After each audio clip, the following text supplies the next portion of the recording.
Olá pessoal, meu nome é Paulo, eu sou professor de História e hoje nós vamos falar da origem do ser humano na América. Na aula passada a gente falou sobre a pré-história, sobre a origem da humanidade, toda a evolução dos hominídeos e a dispersão deles pelo continente africano, europeu e asiático, mas restou a pergunta: como que eles foram parar no continente americano, que é separado por dois grandes oceanos?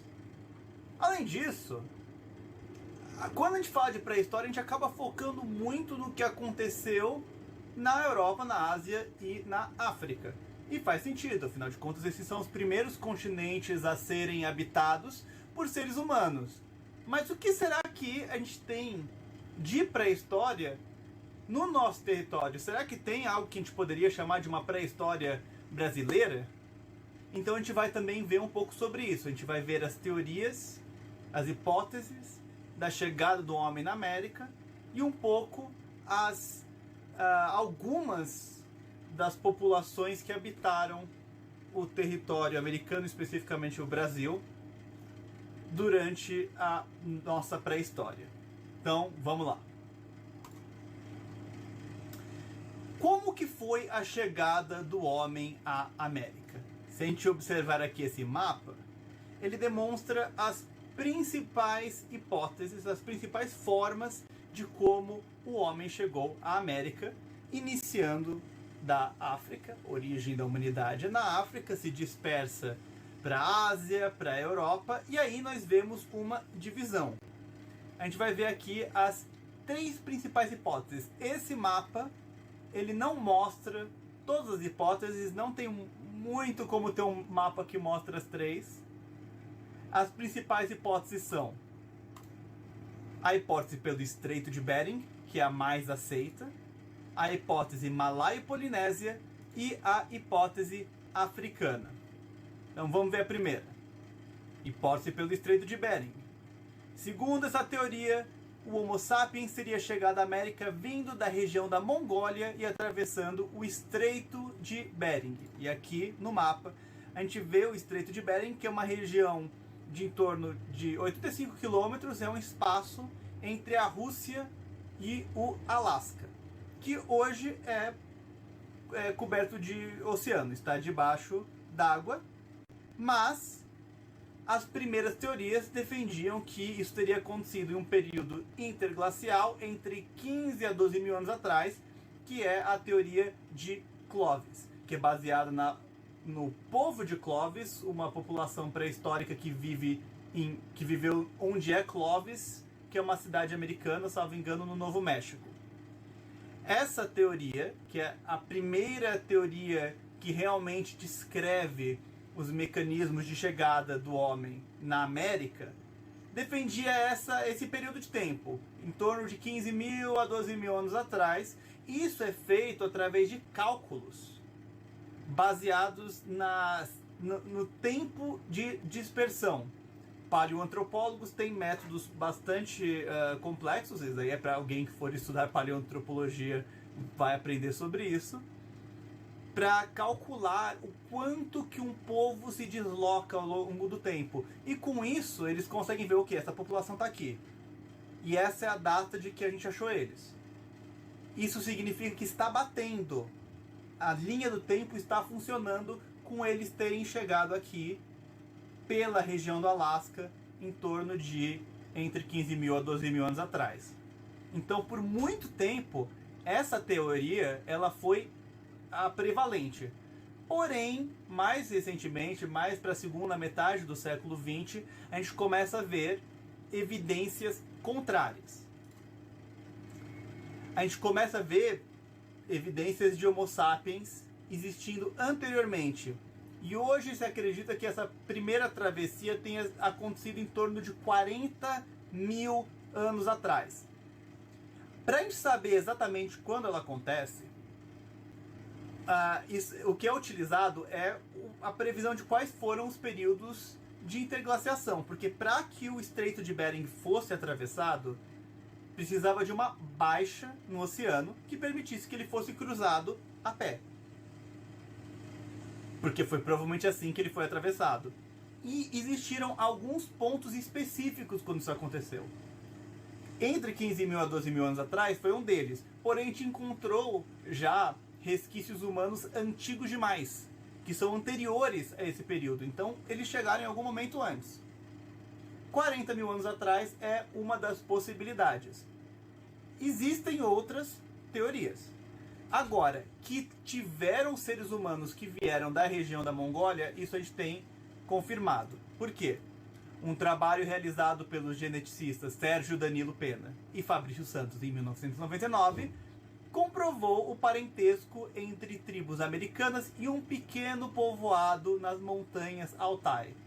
Aqui a gente vê esse mapa Montanhas Altai, circulado aqui em roxo, que fica entre a Mongólia e a região da Sibéria, na Rússia.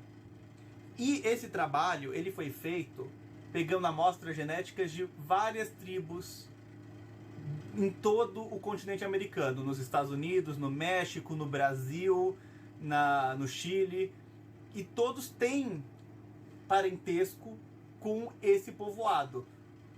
Os nossos indígenas, tanto na América do Norte, quanto na América Central, quanto na América do Sul, têm um fenótipo, uma aparência asiática.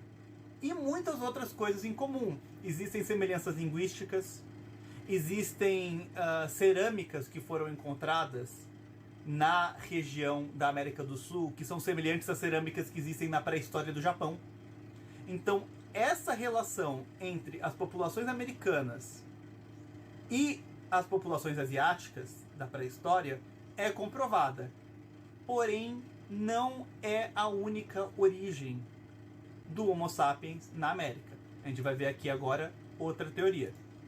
A próxima hipótese que a gente vai ver é a hipótese malaio-polinésia, que foi proposta por Paul Rivet, que defendia que o Homo sapiens teria chegado à América também por via da Polinésia. E aqui a gente tem um mapa demonstrando esse caminho. Note-se que ele mantém a travessia pelo Estreito de Bering, mas ele coloca a Polinésia, esse arquipélago, esse conjunto de ilhas que fica no Oceano Pacífico, entre as Américas e a Ásia.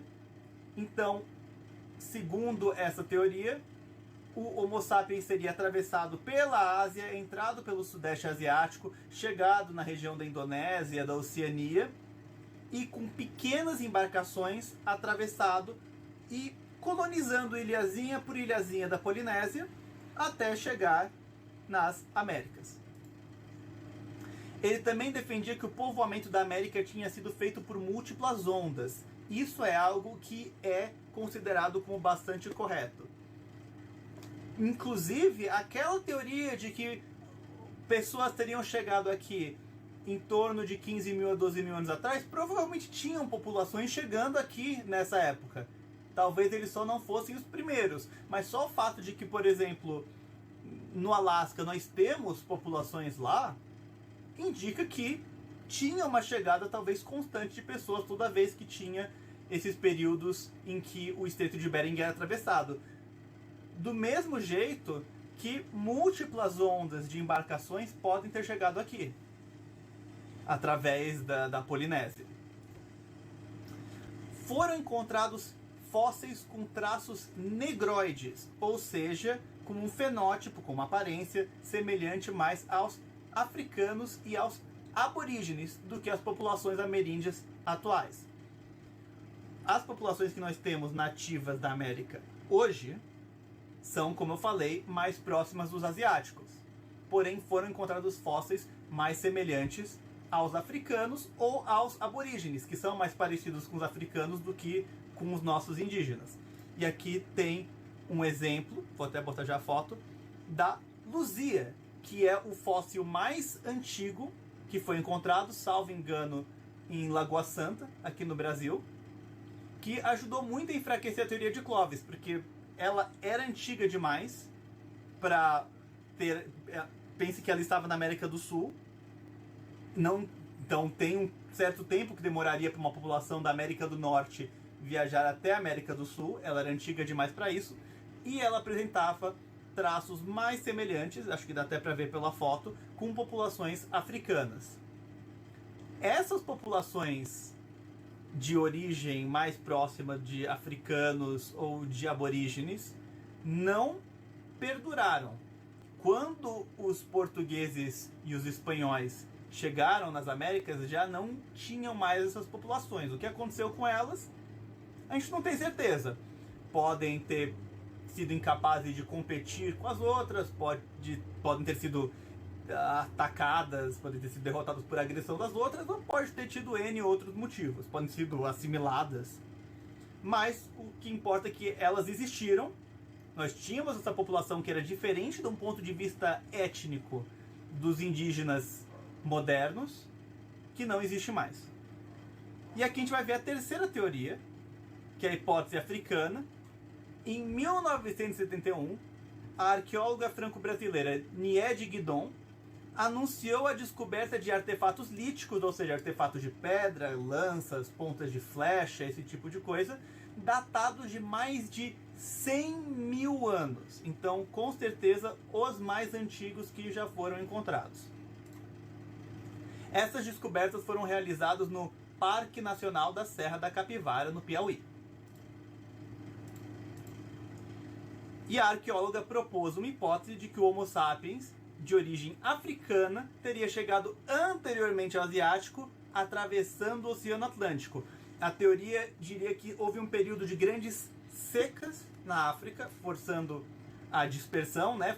Então, a população que vivia na África buscou um território melhor, e que naquela época os oceanos eram mais baixos. Então, o Atlântico tinha uma grande quantidade de ilhas. Então, do mesmo jeito que teve a teoria malaio-polinésia de que eles foram atravessando a Polinésia de ilhazinha em ilhazinha, eles teriam vindo atravessando o Atlântico. Essa hipótese foi alvo de várias críticas. A principal sendo que não há comprovação definitiva de que esses artefatos são resultado da ação humana. Existem especialistas que afirmam que esses artefatos líticos eles são resultado de ação natural, que eles são pedras que por razão de erosão ou por algum outro motivo que foram quebradas daquele jeito, não necessariamente são resultado da ação humana. A gente nunca achou um fóssil humano de 100 mil anos de idade. A gente só tem artefatos que possivelmente foram causados pela ação humana.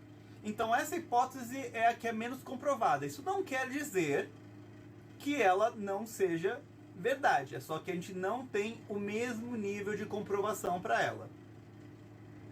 Existiam alguns outros artefatos, foi encontrado carvão, grandes quantidades de carvão vegetal, que poderiam ser uma indicação do uso do fogo por seres humanos, mas que também poderia ser só evidência de incêndios ou esse tipo de coisa. Então existe uma discussão, essa discussão é feita por arqueólogos e por geólogos e por outros especialistas, e a gente fica aqui antenado vendo quais são as novas descobertas. Mas uma coisa que tem que ser prestada atenção: o status quo desse conhecimento mudou muito. Até há pouco tempo a teoria de Clovis era amplamente aceita, até que a gente encontrou evidências mais antigas. Vamos falar um pouco da pré-história brasileira. O território brasileiro foi povoado pelo Homo sapiens cerca de 40 mil anos atrás. A gente tem uma boa ideia disso, porque nós temos artefatos, nós temos pinturas rupestres, quer dizer, aquelas pinturas dentro de cavernas, né, que indicam a existência de populações humanas já há muito tempo. Sítios arqueológicos como o de Lagoa Santa, em Minas Gerais, ou Serra da Capivara, no Piauí, evidenciam a presença humana. Então, eu acabei já mencionando eles. Lagoa Santa é o da Luzia. Serra da Capivara é que inclusive o Parque da Serra da Capivara, a arqueóloga Niede Guidon, ela também encabeçou o processo de preservação. Tem toda uma rede de cavernas com evidências de habitação humana pré-histórica. É uma região extremamente importante para a história brasileira e para o nosso período da pré-história. Aqui nós temos exemplos de pinturas rupestres da Serra da Capivara. Elas, em média, têm entre 10 a 12 mil anos, mas a mais velha é datada de 30 mil anos de idade. E a gente vê até pinturas rupestres bastante complexas. Então a gente vê que nós já tínhamos uma população aqui decentemente avançada. Os primeiros humanos habitavam cavernas ou proximidade de lagos. Note onde a gente encontrava eles. Onde tem esses sítios arqueológicos. Os paleoíndios, como os povos sambaquis, os povos de tradição umbu, os povos tapajônicos e marajoaras e as populações sedentárias do Alto Xingu, são os ancestrais das populações indígenas modernas. Isso daqui não é uma lista taxativa, final e definitiva de todos os povos de paleoíndios que nós tivemos. É que infelizmente não tem tempo de ficar falando de todas as populações que já existiram. Nós tivemos outras, mas eu escolhi aqui as que talvez são mais marcantes, que tem aspectos da cultura delas que são muito presentes até nos dias de hoje. Então a gente vai falar um pouquinho agora sobre elas. Vamos falar um pouco sobre os povos sambaquis. O que são os povos sambaquis? Em torno de 10 mil anos atrás, uma população humana povoou a região litorânea, quer dizer, perto da costa, perto da praia do Brasil, indo do Rio Grande do Sul até a Bahia. Essa população construía pilhas de conchas e de moluscos, ossadas de animais e de humanos e restos de alimentos. Essas pilhas ficaram conhecidas como sambaquis, que em tupi significa monte de conchas. Aqui eu coloquei uma foto do Sambaqui Figueirinha 1 com cerca de 18 metros de altura, mas, salvo engano, sambaquis chegam até 30 metros de altura. Acho que eu coloquei aqui. A maior parte dos sambaquis pode ser encontrado no estado de Santa Catarina. Então, apesar deles poderem ser encontrados do Rio Grande do Sul até a Bahia, a maior parte, tem um grande número deles que fica em Santa Catarina. Os maiores sambaquis chegam a 30 metros de altura e 400 metros de extensão. O mais antigo, no Vale do Ribeira, em São Paulo, foi datado de aproximadamente 9 mil anos.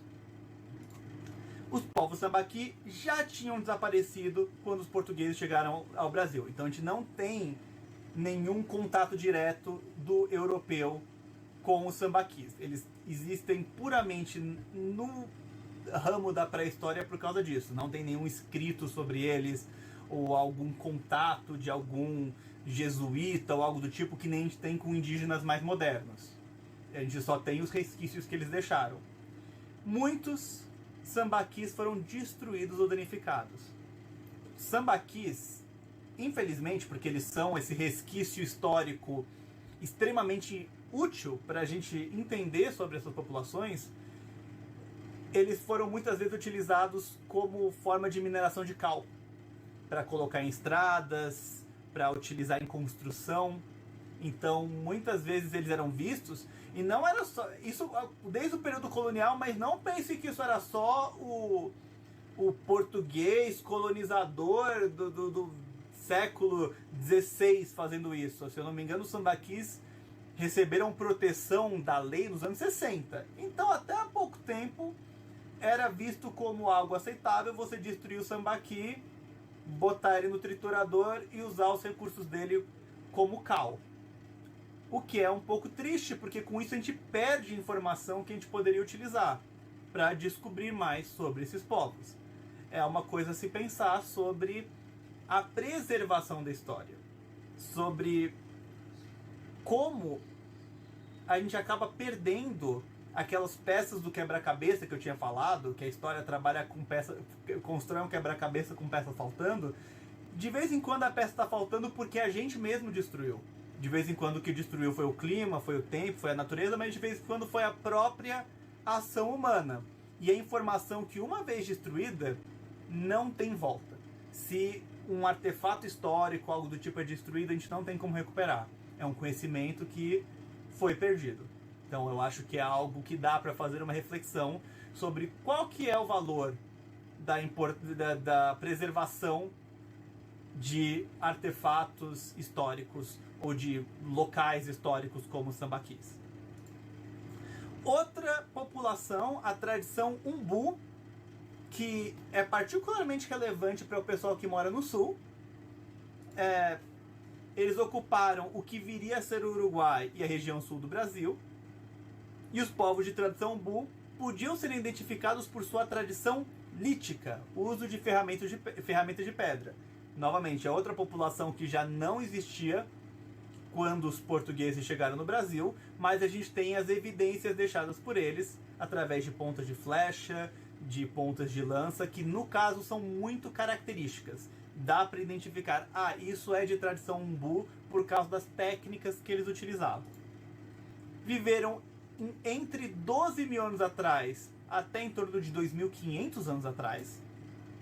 Eram provavelmente caçadores nômades, faziam uso do arco e flecha e da boleadeira. A boleadeira é bastante importante para a nossa conversa. Primeiro vamos ver aqui o território que eles ocupavam, que para traduzir esse mapa, porque ele está em inglês, primeiro que ele tem aqui o sítio arqueológico Laranjito, que ele está colocado aqui com essa estrela, mas a parte em cinza é uma das classificações da cobertura da tradição Umbu, enquanto esse que está empontilhado é uma outra instituição que fez a sua estimativa. Então são duas estimativas diferentes de qual que é o território que eles ocupavam.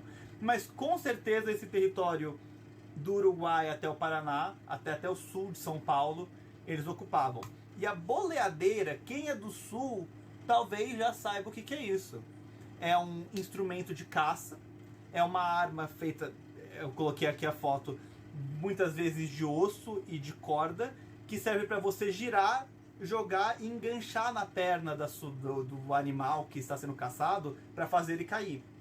E até hoje você consegue achar vídeos no YouTube de pessoas do sul utilizando boleadeira. Então é algo da tradição Umbu que permaneceu, continuou para tribos indígenas que sucederam os Umbu e permanece até hoje. É algo que passou para a cultura brasileira.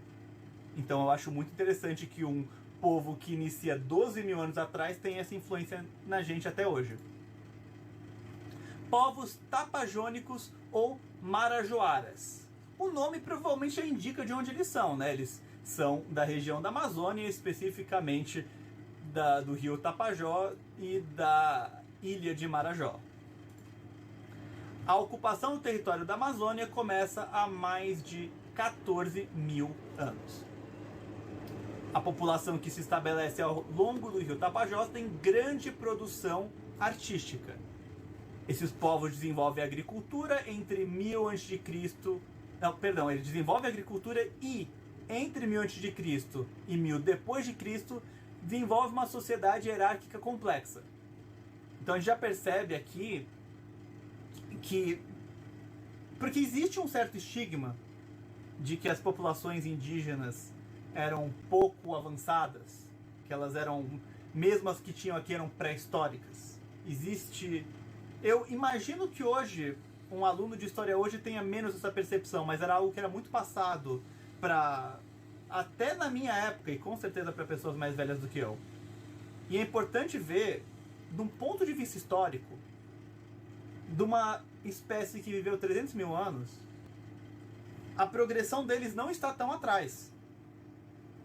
E se esses povos estavam tendo esses avanços, estavam formando sociedades complexas, talvez não importunados, eles tivessem chegado no mesmo nível tecnológico do que qualquer outra população, num espaço de tempo que pra gente hoje parece muito, alguns séculos de diferença, mas no ponto de vista da história como um todo, dos 300 mil anos de Homo sapiens, talvez eles nem tivessem tão atrás assim. É algo a ser considerado, que eles estavam fazendo sociedades hierarquicamente complexas, eles estavam desenvolvendo uma civilização. Não era um bando de selvagens, como muita gente faz querer parecer, talvez até com um certo motivo de descaracterizar o que aconteceu com eles depois como a tragédia que foi. Aqui um exemplo de cerâmica tapajônica extremamente característica, e pode ver um grau de complexidade artístico muito grande, algo que francamente poderia ser vendido num artesanato hoje e estaria uma qualidade mais do que aceitável, né? Inclusive ainda é uma cultura que é passada. A gente vai falar um pouco dos marajoaras. Em torno de 3.500 a.C., a ilha de Marajó é povoada. Em 200 depois de Cristo desenvolve-se uma civilização complexa, a mais complexa das civilizações da região da Amazônia. É uma civilização muito impressionante. Os marajoaras construíam montes artificiais que chegavam a abrigar mais de 10.000 pessoas. Esses montes artificiais, que ainda existem, eles serviam para proteger as habitações deles dos períodos de cheia. Então eles manipulavam o ambiente, eles criavam montanhas, né, montes artificiais cercados pelo rio e chegavam a abrigar até 10.000 pessoas. Então eles estavam demonstrando uma capacidade bastante avançada de manipulação do ambiente em que eles viviam.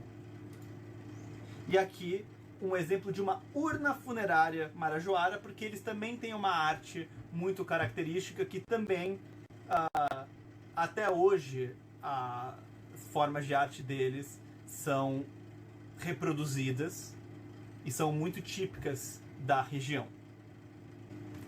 Agora a gente vai falar de uma última população, um último povo, esse um pouco mais recente, que são as populações sedentárias. Sedentárias quer dizer, elas não eram nômades, elas ficavam no mesmo lugar, do Alto Xingu. A região do Alto Xingu, no Mato Grosso, entre 1200 d.C. e 1600 d.C., quer dizer, bem mais recente do que as que a gente estava falando até agora, foi habitada por uma civilização sofisticada. Viviam em assentamentos densamente povoados, com até 5.000 pessoas. Construíam pontes e represas. Suas aldeias eram circulares e cercadas por paliçadas. Paliçadas, elas são muralhas feitas de espetos de madeira. Então, elas tinham uma aldeia circular, cercada de uma muralha de madeira. Essas aldeias, inclusive, elas eram conectadas por estradas. Então era uma civilização que já não era só uma vilazinha que ficava isolada. Elas eram todo um complexo de aldeias interconectadas por estradas. Inclusive as aldeias eram cercadas por um cinturão agrícola que utilizava a terra preta. Eu queria falar um pouquinho da terra preta, porque é uma descoberta. A gente sempre soube que existia, mas a gente recentemente vem descobrindo o que ela é. A terra preta é um solo extremamente fértil que era encontrado em vários territórios ocupados por indígenas. E por muito tempo, o que se acreditava é que ele ocorria naturalmente e que as populações indígenas foram morar nas regiões que tinham terra preta porque ela era vantajosa.